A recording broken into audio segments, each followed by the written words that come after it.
예, 2024년 9월 13일, 음력으로는 8월 11일이 되겠습니다. 8월 15일이 되면 이제 추석이 되나요? 제가 살고 있는 이 부천 중동의 시장통에 가보니까 배추 한 포기가 뭐 13,000원에서 15,000원까지 한다고 하니까 올 그 채소 농사가 매우 잘못되었다는 생각이 들었고요. 저 역시 서민이지만 이 서민들이 살아가기가 매우 버겁고 힘든 시기를 맞이하고 있다, 이렇게 생각을 하면서 우리보다도 더 힘든 사람들이 바로 빈곤층에 노출되어 있는 사람들인데요.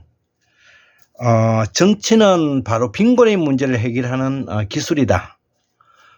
그래서 정치란 다른 것이 아니라 유형무형의 자본을 이용해서 빈곤하지 않는 환경을 조성하는 일이다, 이렇게 이제 생각을 할 수가 있습니다. 자, 그래서 이 빈곤이 이념을 떠나 가지고 이 정치의 가장 핵심적인 부분이라는 것을 말씀을 드리고요.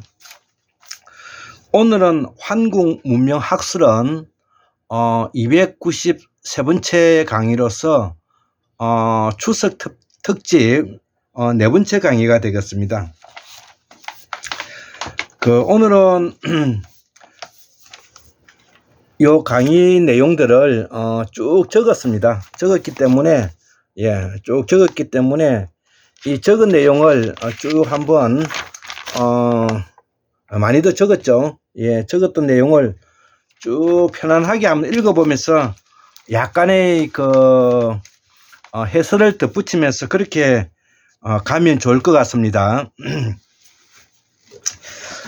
이것이 이 환국사를 복원하는 일이고 또 태고사의 이야기이기 때문에 매우 먼 이야기처럼 들리지만 제가 오랜 시간에 걸쳐서 우리 환국사를 복원하면서 이러한 문제들을 하나하나 재밌는 이야기거리로 이렇게 풀어나가게 되어 가지고 저도 매우 흥미로운데요. 제목은 왜 천축하는 시대에 마고성에 정착하게 되었을까? 해필이면 왜 중앙아시아를 중심해서 히말라야 산을 중심으로 하는 이 판찰러스 강역, 파미르 공원 이 언저리에 이 마고성을 만들고 이 마고성에 이들이 왜 정착하게 되었을까? 이러한 의문을 이제 던질 수가 있겠죠. 또 의문은, 그리고 왜 이들은 창세기를 준비하면서 새로운 시대, 즉 그러니까 빙하가 수십만 년 동안 해왔으니까 길게는 253만 년이라는 기간이 되고요. 그 비령기 빙하기를 10만 년으로 보았을 때 이들이 새로운 빙하기가 끝난과 함께 우리가 창세기를 준비하였다고 해도 이거는 틀린 말이 아닐 것입니다. 자, 그래서 이러한 창세기를 준비하는 이 시점을 우리가 천지개벽이라고 표현하기도 하고 광명의 시대를 열었다, 이렇게 이제 표현하고 있는 것입니다. 자, 그래서 자, 오늘 첫 번째 그 내용은 우리는 보통 이거는 철학적인 이야기입니다. 우리는 보통 무극의 혼돈 상태에서, 즉 전혀 극이 생기지 않는 것을 우리가 무극이라고 하죠. 이거는 일이라고 표현하는 겁니다. 무극, 극이 나누어지지 않았을 때니까 이게 일이 되는 것이죠.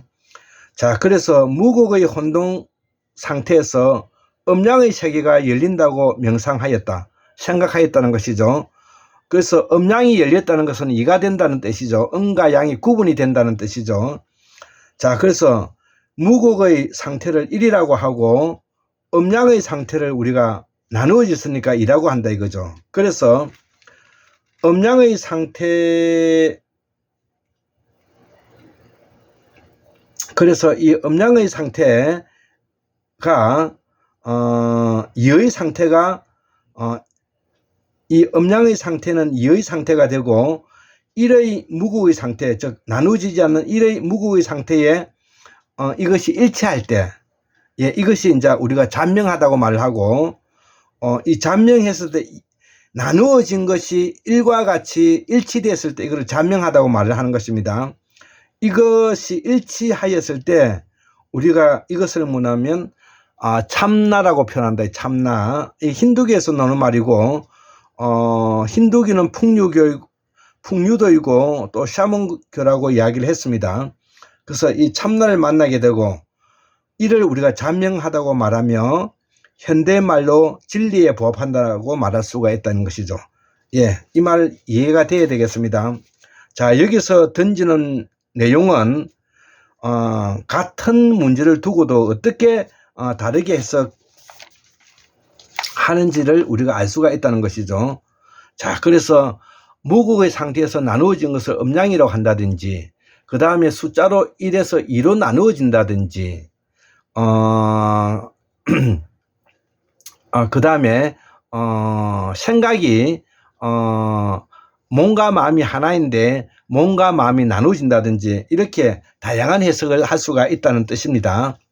자, 그래서 학문은 우리가 학문이라고 말할 때는 바로 이 역사성과 현실성을 우리가 고려하는 것을 우리가 통시성이라고 말을 하고, 통시성은 과거와 역사성을 표현하고 공시성은 현재를 이야기한다는 것이죠. 그래서 학문은 바로 통시성인 역사성과 공시성인 현재를 우리가 문제이고, 우리가 E.H. 카가 이야기하던 역사란 무엇인가라는 책에서 역사는 바로 과거와 현재와의 끊임없는 대화다. 대화는 관계라고 말할 수가 있죠. 자, 그래서 역사는 과거와 현재와의 끊임없는 대화다. 이 말을 다른 말로 바꾸면 학문은 과거와 현재의 끊임없는 대화다. 이렇게 표현할 수가 있고, 통시성과 공시성이 끊임없는 대화다. 이렇게 표현해도 된다는 것입니다. 몸과 마음의 끊임없는 대화다. 이렇게 표현해도 되는 것이죠. 자, 그렇기 때문에 학문의 진리란 인류의 역사성을 바탕으로 해야 한다는 것이죠. 그렇기 때문에 학문의 진리란 인류의 역사성, 인류의 문화성, 인류의 문명성을 바탕으로 해야 한다. 이런 말을 하는 것입니다. 이를 전제로 하여 공부해 보면은 학문은 생활인의 문화와 문명을 이 바탕에 두고 있다는 것이죠. 자, 그렇기 때문에 어느 한 개인이 수도 생활을 한다고 해서 그것이 진리에 부합할 수도 없는 일이고, 또 학문은 생활인의 문화와 문명을 바탕으로 할 때만이 보다 현실성을 두고 있다는 것이죠. 자, 두 번째, 무극은 이런 상대적이지 않고 대조할 필요가 없죠. 그리고 감정을 동반할 필요도 없다. 자, 그러나 살아있는 생명체가 무극의 상태에 놓이게 되면,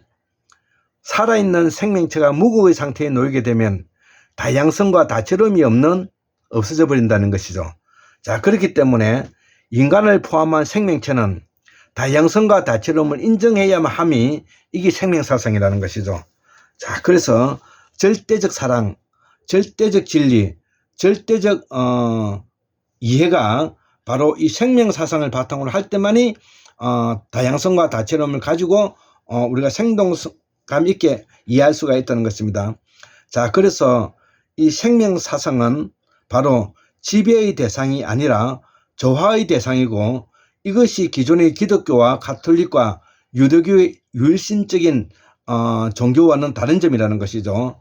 이 문제를 해결하기 위해서 나온 학문이 바로 신학이라는 것이죠. 자, 그래서 신학은 인간이고, 인간이 무엇인가를 철학적으로 질문하는 내용과 같다는 것이죠. 신학은 인간이다. 인간이 무엇인가? 그것은 철학적인 질문과 같은데, 현대 철학의 핵심은 인간이란 무엇인가가 대한 질문이라는 것이죠. 자, 세 번째, 신학은 실체가 없다. 자, 그래서 신학은 실체가 없는 것이죠. 검찰청은 실체가 없는 것이고 대통령은 실체가 없는 것입니다. 중요한 것은 검찰청에 근무하고 있는 검사의 직무가 중요한 것이고요. 대통령은 대통령이 중요한 것이 아니라 대통령을 맡고 있는 그 직무가 무엇인가가 중요한 것입니다. 자, 그래서 신학은 실체가 없고 신학은 바로 신학을 가리키고 있는 목사의 자질에 있다는 것입니다. 자, 이러한 인간은 실체가 없는 것이죠. 자, 그렇기 때문에 학문은 실체가 있는 인간이란 무엇인가에 대한 질문이라는 것이죠. 자, 그렇기 때문에 학문은 실체가 있는 인간이란 무엇인가에 대한 질문이란 여기 가장 핵심이 되겠습니다. 자, 그래서 무엇이 인간이어야 하는가? 란 질문과 다르지 않다 이거죠. 무엇이 인간이어야 하는가? 이것이 바로 환국의 문명사이다 이거죠. 그래서 그러면 환국의 문명사의 시작은 어떻게 됐느냐? 20만 년 전에 호모 사피엔스로부터 시작된다는 것이죠. 자, 20만 년 전에 호모 사피엔스로부터 시작된다는 것이죠. 자, 그래서 이때만 해도 시각적인 사고, 즉 시각적인 사고는 바로 무구의 상태에 있고 기억하지 않았기 때문에 비교의 대상이었고, 비교의 대상이 없다는 것은 인과나 관계성이 없다는 말과 같다 이거죠. 그렇기 때문에 상대성이 주어지지 않는다는 것입니다. 자, 그래서 문제는 이 10만 년 전에 시각적인 사고에서 언어적 사고를 시작하면서 이 언어적 사고를 시작하면서 시각적 현상을 개념화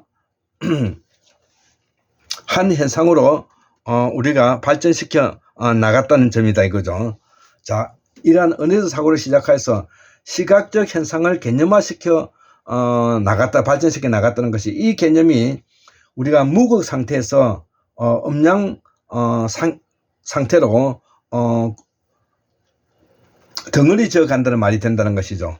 자, 이 덩어리가 바로 개념화가 되고 그 개념화가 바로 존재성을 불러일으키게 되는데, 그 개념화가 존재성을 나타나게 하는 것이 바로 이것이 바로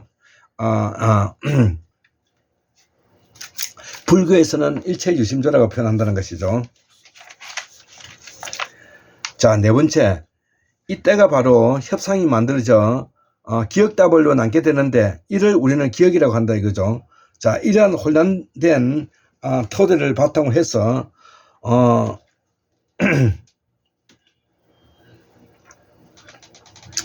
우리가 기억다발로서 이를 우리는 기억이라고 한다 이거죠.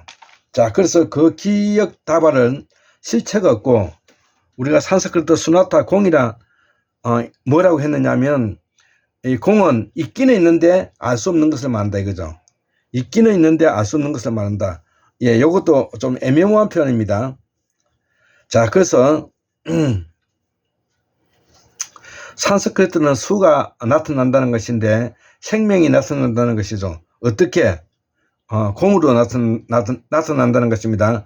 자, 그래서 이 수나타는 바로 공이라는 의미와 같고, 이 공은 있기는 있는데 알 수 없는 것을 말한다 이거죠. 자, 공이라는 것은 있기는 있는데 알 수 없는 것을 말한다 이거죠. 자, 그래서 우리 부자 욥술램프의 문성서 선생님은 한 자리 잡아 공들인다는 뜻이 되어 있다는 것이죠. 한 자리 잡아 공들이고 있다는 것입니다. 자, 그래서 한 가지 일념을 계속해서 파고들면 어떤 현상이나 생활이 드러난다는 것이죠. 자, 그래서 나의 해석, 생명이 나타난다. 이러한 공부가 우리 조선반도가 학문의 여파가 있고 학문의 소양이 되어야 하는 이유가 여기에 있다는 것이죠.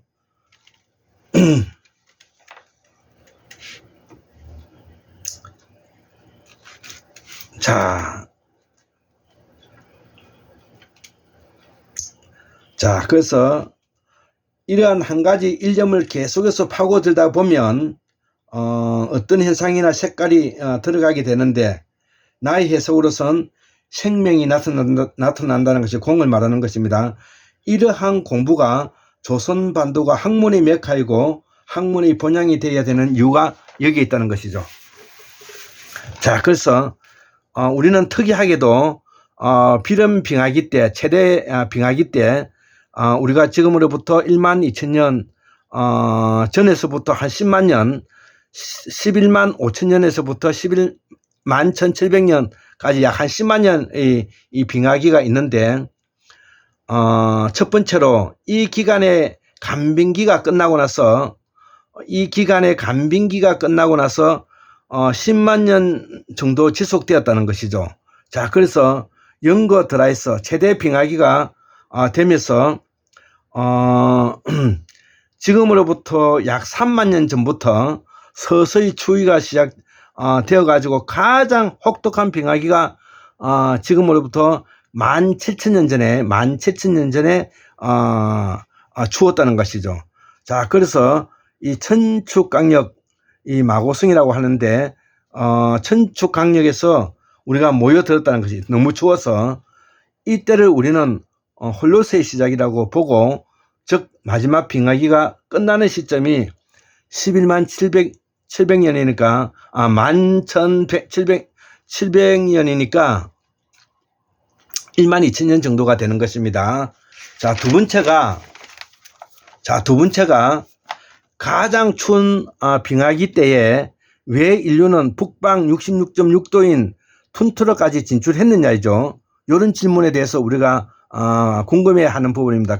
자, 여기에 대해서 인간이 갖고 있는 호기심도 물론 발동했겠지만은 가장 직접적인 원인은 사성과 순록을 사냥하기 위해서이라는 것이죠. 북위 66.6까지 그 추운 그 북방을 올라간 이유가 그렇다는 것입니다. 그리고 보면 인류는 가장 추운 빙하기 때 북방을 진출한 모습을 우리가 발견할 수가 있다는 것이죠. 자, 그래서 약 2만 4천 년경에는 서구 유럽까지 이제 진출하였고요. 2만 5천 년 전에 이 흑요석 혁명과 함께 한 5천 년 정도의 숙련기를 우리가 거쳐서 지금으로부터 약 2만 년 전에는 흑요석 기술 문명을 가지고 대대적인 동서남북으로 퍼져나가서 인류의 대이동이 있었다는 것입니다. 이때를 우리는 한국문명 학술원에서 북방 삼원 시작이라고, 제국의 시작이라고 말한다 이거죠. 이때를 우리가 북방 삼원 제국의 일기 이후 빙하기가 끝나고 농업혁명과 청동기 혁명 시기에 우리가 북중방 삼원 시대 이기라고 한다. 이 봄, 여름, 가을, 겨울 문명이라 하고요. 추나 추동 문명이라고 하고, 그 다음에 중방 문화권이라고 한다 이거죠. 자, 그래서 이 청동기 청동기를 캐는 이 동굴이 발견됐는데, 이것이 9,000년 전에 이스라엘의 땅에서 동굴이 발견되었고요. 아나톨리아 지방이죠. 지금 이제 터키 땅을 말하는 겁니다. 터키 땅 남부를 말하는 것입니다. 지중해에 있는 이 아나톨리아 지방에서 발견되지만 이 지역에는 주석이 없었기 때문에 청동이 되려면은 구리에다가 주석이 되는데 구리에 아연을 섞게 되면 너무 물어서 안 되기 때문에 이 주석이 없었기 때문에 이 샤먼 제국에서는 주석을 구하기 위하여 혈안이 되었다는 것입니다. 자, 이 주석을 구하기 위하여 민족의 대이동이 일어났고, 메소포타미아 문명 중에서도 중부 강령의 패자 아카드인인 아까 사르곤 1세 황제 헌은이 이들이 셈족이고 윤목민이며 대대적인 침공이 있었다는 것이죠. 이때에. 자, 이래서 이 지중해 문명권을 대혼란에 빠지게 하였다는 것이죠. 이 여파가 이집트 문명에 영향을 주었고, 이 문명은 다시 지중해 크레타 섬에 영향을 주었고, 이 크레타가 BC 1425년에 멸망하였기 때문에 그 이후에 미케네 문명이 이어받았다는 것이죠. 에게해의 미케네 문명이 이어받았다는 것입니다. 자, 그래서 이를 이해하려면 우리가 메소포타미아 중부 지역의 윤목민족이었던 아카드인이 침공을 시작해서 이러한 메소포타미아 문명이 다시 우리가 이집트 문명으로 갔고, 이 이집트의 문명이 다시 크레타 문명으로 가게 되었고, 이러한 주석을 구하기 위해서 우리가 혈안이 되어 있던 그 시기에 민족의 대이동이 있었다는 것입니다. 자, 그래서 이 크레타 문명은 BC 3000년에서 약 2000년 경우에 시작되었다고 보여지고요. 그래서 이 크레타 제1융성기가 제1궁정기라고 하는데, 제1융성기가 BC 2500년에서 1800년, BC입니다. BC 2500년에서 1800년. 자, 그리고 제2의 크레타 제2의 융성기가 또 제2제국화가 됐는데요. 이것이 BC 1750년에서 1400년까지, 즉 BC 1425년에 멸망하였다는 것이죠. 누가? 크레타 섬이 멸망하였다는 것입니다. 자, 그래서 이 크레타 섬을 이어받은 것이 이 미케네 문명이고 에게 문명인데요. 이 미케네 문명이 BC 1400년에서 출발하여 110년 정도에서는 우리가 문을 닫고 들어왔다는 것이죠. 자, 그리고 이제 마지막 참고로 제가 이야기해 드릴 부분이, 에게해를 중심으로 발달한 미케네 문명은 서양적, 윤목적, 인도 유럽인적, 육권 중심이고 인간 동화이며 인간 관찰, 이 문화가 그리스, 로마 문명의 기초가 되었다는 것입니다. 자, 그래서 동양적 크레타 섬이었던 이 사먼 제국이 자리 잡았던 이 그리스 로마가 완전히 멸망하게 되는 것은 인도 유럽어종의 침입 때문에 그렇다는 것이죠. 크레타 섬이 멸망하게 된 이유가 그래서 그렇다는 것이죠. 이들이 윤목민으로서 BC 1600년에서 1200년까지 대대적인 세계의 문명을 위해서 전파했다는 것입니다. 자, 그래서 이들이 윤목민으로서 BC 1600년에서 1200년까지 활발한 인도 유럽인으로서는 이 아카데니 중심이 돼서 사르곤 1세 황제의 흔은 이름을 부르면서 우리가 인도 유럽인들의 침입에 대해서 이해해야 될 것 같습니다. 자, 그래서 우리가 지금도 중국의 한자가 우리와 다른 이유가 여기에 있고요. 그래서 중국은 아직도 주어, 목적어, 동어, 이것이 우리 알타이의 사람들이 쓰는 말이고요. 주어, 동사, 목적으로 쓰는 것이 이게 바로 중국 사상이라는 것이죠. 자, 그래서 우리가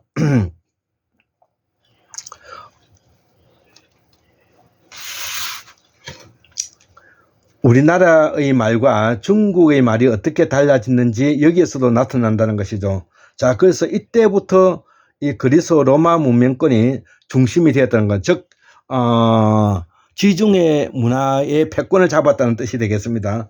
자, 이때부터 그리스 로마 문화권의 중심이 되어서 서구 유럽과 동유럽을 퍼져나갔다는 것이죠. 이 이야기를 후한시대 사마천이 사기에 옮겨 적었는데, 마치 우리의 김부식이 삼국 사기를 한반도 땅에 집어넣어서 우리가 적었기 때문에 우리는 그렇게 이해하고 있다는 것이죠. 자, 그래서 이 옮겨 적었던 것과 같은 이치며, 이제부터는 사로 중심에서 벗어나